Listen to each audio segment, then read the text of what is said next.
Hi, everybody. Welcome back to our Petzey chat, where we sit down with a vet professional on the Petzey network to discuss various pet health and wellness topics. Today, we are talking about the importance of adopting pets, as April 30th is National Adopt a Shelter Pet Day. This video is brought to you by Petzey, which, if you don't know, is a mobile app where you can talk or video chat with a licensed vet professional so you get your pet health questions answered anytime, anywhere. We are happy to announce that starting April 30th, in honor of National Adopt a Shelter Pet Day, 5% of proceeds from all consultations made on the Petzey app will be donated to the Bissell Pet Foundation. So not only will you use Petzey to keep your pet healthy, but also help shelter pets in need. Learn more at petzey.com and be sure to check out bisselpetfoundation.org. Today, we're here with Julie Burgess, who is a certified veterinary technician on the Petzey network, and she's also a certified dog trainer. So she's here to answer our questions and provide more insight on adopting shelter pets. Thanks for joining us today, Julie. Thank you so much for having me, Lindsay.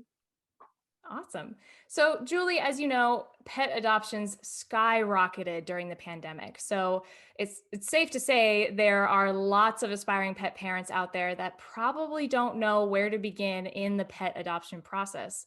So, leading to our first question, what are the top 4 things pet parents should know about the pet before they adopt? Are there any lifestyle factors to consider? There are. So, first of all, congratulations to anybody who's thinking about adopting a pet. I think that's awesome. There's obviously a huge need for pets to be adopted, and there are some lifestyle situations that we need to definitely address. One is the living situation. Where do you live? Do you live in an apartment? Do you work outside the home for 8+ hours a day?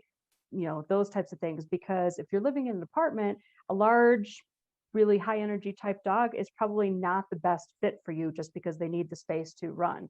And it's easy, I think, when you have their adorable faces looking at you, just resist that, because think about the fact that you have long term they will have long-term needs that you need to address. And if they're big and they have lots of energy, it's going to be tough to keep them exercised.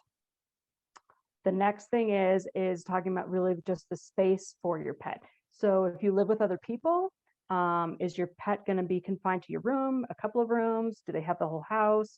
It's always one of those things where we need to take a look at that before you actually think about adopting a pet, for sure. The next thing is how busy is your household?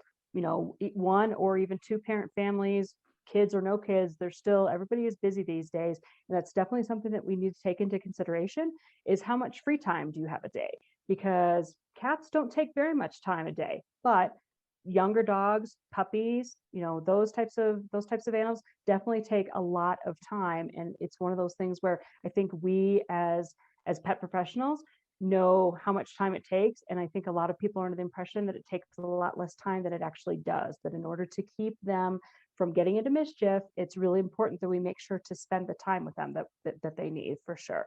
Things like walking them, feeding them, cleaning up after them, grooming, and like I said before, play and exercise. Those are huge for making sure that your new pet, even if it's a shelter pet or a rescue pet, needs to know that you are paying attention to them, you're going to play with them, you're going to exercise them, so they don't get themselves into trouble when you're not looking, for sure.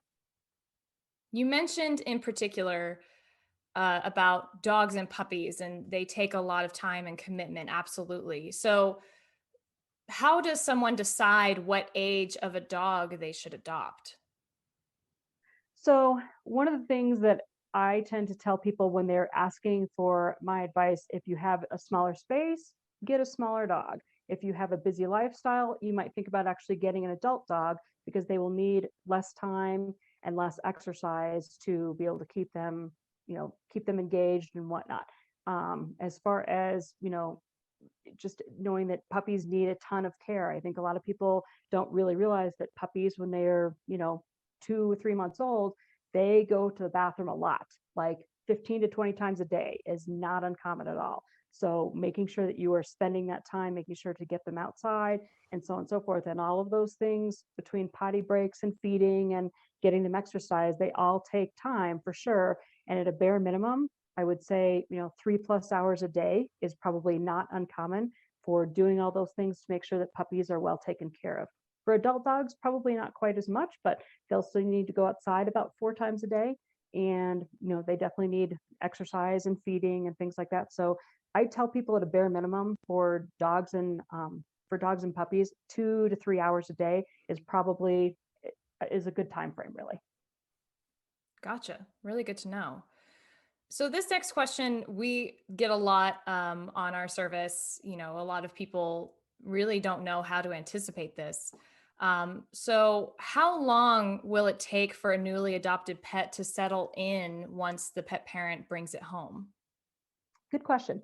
So a couple of things. I try to use the analogy of if you were traveling to a foreign country, you were going to go live with people that you didn't know, you didn't speak their language, you're kind of a fish out of water type of thing. And that's the same thing that getting a pet from a shelter or rescue feels very much in the same situation. So those things are going to take time. They definitely take patience, but at a bare minimum, just knowing kind of what their previous situation is, if you happen to know that, I would say a minimum of 3 months and sometimes more. Things like trauma, multiple homes, other factors are definitely going to need more, closer to a year. And that's, and like I said, if you're needing some help, we can definitely help you with that. But it's one of those things where I think people are under the impression that, they're going to settle in a couple of weeks. And that's unrealistic, because again, go back to my analogy of being in a foreign country, not speaking the language, living with people you don't know. You're not going to settle in yourself in a couple of weeks. So it's going to take some time for sure. Absolutely. That's a really great comparison.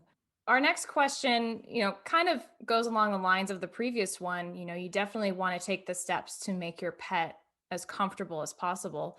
So, what do pet parents need to do to pet proof their home? And are there any essentials they should buy before bringing the pet home?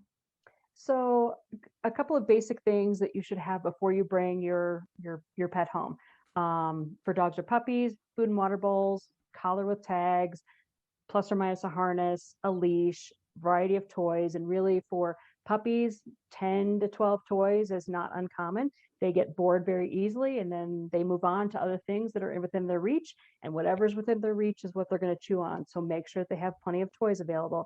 And we can, definitely make an inexpensive toy that's, really super easy. And you can take like a plastic disposable bottle, put a couple pieces of kibble in it, and then unscrew the top, put a sock on it, and then throw that on the floor. And obviously the sock acts as a little bit of an insulator, but the noise of it and the crunch of that water bottle is super fun for puppies.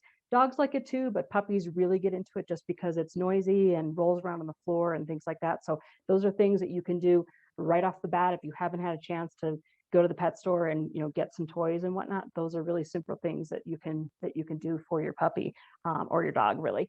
As far as the yard goes, really ideally a 6-foot securely fenced in yard would be the most ideal situation. And you definitely want to make sure as far as inside your house, you're picking up anything within about 4 to 5 feet of the floor. How are you going to know what that measurement is? I typically tell people to kneel on the floor and then have a look around, because you will see very quickly, oh, this is in the way, that's in the way. We need to move these things out of sight, because puppies, if they're not watched, or even if they are watched, they get into everything super duper quickly. And dogs that are coming into your household that are not familiar with your house, they also want to go and explore, and they're going to go and explore anything that's within their reach. So it's always super important to make sure that those things are picked up. We also want to make sure that we are hiding or putting some sort of covering on electrical cords, especially for puppies. They will chew on anything. I've had puppies that I've worked with that have chewed on, socks and underwear and dryer sheets and the whole rest of it. So it's really super important that we pick up those cords, because that is absolutely something that's fun for them to chew on. As far as kittens and cats, still water bowls and food bowls and things like that. Also a litter box would be a good thing. And then making sure that they also have a variety of toys, and then some sort of bed or blanket is also a good idea. And then what's called a breakaway collar. This is a collar that when actually kind of put some tension on it, that it actually comes off easily, which is a good thing, because cats can get themselves caught on things, and it can be a very unfortunate accident if they don't have that breakaway collar. So they can also, there's an inexpensive toy that I can have you make for them as well. And it's basically taking a paper towel roll or a toilet paper roll. You put some treats or kibble inside and you kind of fold in one of the ends, or you could even fold both of them in and then just toss that on the floor. And obviously the rolling sound with the kibble and the treats in it is super fun for them to bat around and things like that. And again, it's, it's inexpensive. You already have those things, I'm sure, in your house, and just making sure that they have those toys available. The other thing is taking some aluminum foil, balling it up into a ball and tossing that on the floor. That also is really fun for them to bat around. And again, most people have foil in their house, so that should be easy to do. And for cats and kittens, making sure that there's a quiet area that's set up for them. That's, if you even if you don't have other pets, or even if you do, a quiet area for them to go and sleep and eat and drink that is away from all the hustle and bustle, because they are new into your home and they just need that safe space where they can go to and be alone and do their thing. So it's important to have that space available for them. Wow, that's all such great advice. Love it. So, there are a lot of households out there who've adopted pets recently that may already have a pet at home. So, how can someone introduce their new pet to their existing one properly? Good question. So, kind of going back to my analogy of the foreign country, you're moving into somebody else's space. You don't know these people and you don't speak their language. Kind of the same thing, where it's going to take time to have everybody acclimate to one another. We want to make sure that, for sure, at first, to directly supervise them, meaning, when you bring them home, I would actually have your resident animals be in another room or outside, and let your new one explore all around the house and see different smells and so on and so forth. And then slowly, but super slowly introduce them. It's, again, going to take time. I would do, if you have more than one pet, I would do one pet at a time. And especially if it's a dog or puppy, you want to have them be on a leash so that you have some sort of control over what they're doing or not doing, as the case may be. Because usually dogs and puppies are very excited to see some new animal, and you want to be able to have some sort of control over them, for sure. Again, they need their own space, kind of like we talked about. When you either are bringing it home a brand new animal and you don't have any other animals at home, but even if you do have other animals, the new animal will need some sort of place of their own food and water bowls, their own toys, things like that, because a lot of animals actually feel that food and water bowls, toys, beds, those are all what they consider resources. And resources are very valuable to them. And because they're valuable, if they have to share them right off the bat, they can tend to actually kind of fight for them. And we don't want to have that happen. We want to have it be where everybody's equal all the way around. That's why we want separate food and water bowls for each of your pets. Great. All right, Julie. Well, thank you for joining us. I think that covers everything we wanted to talk about today. I know we just barely scratched the surface in terms of things to consider when adopting a pet, but everything you've said today has been super helpful. So thank you. You're welcome. Thank you for having me. Of course. For all you pet parents out there, be sure to follow us on Instagram and Facebook. We are at Petzey app. So you can head over there to get more helpful pet wellness tips. And if you have any questions in regards to adopting a new pet, or you want to come up with a game plan for their care after bringing them home, be sure to download the Petzey app today so you can talk or video chat with a licensed vet professional and you get answers right away. Thanks for tuning in, everyone, and happy tails.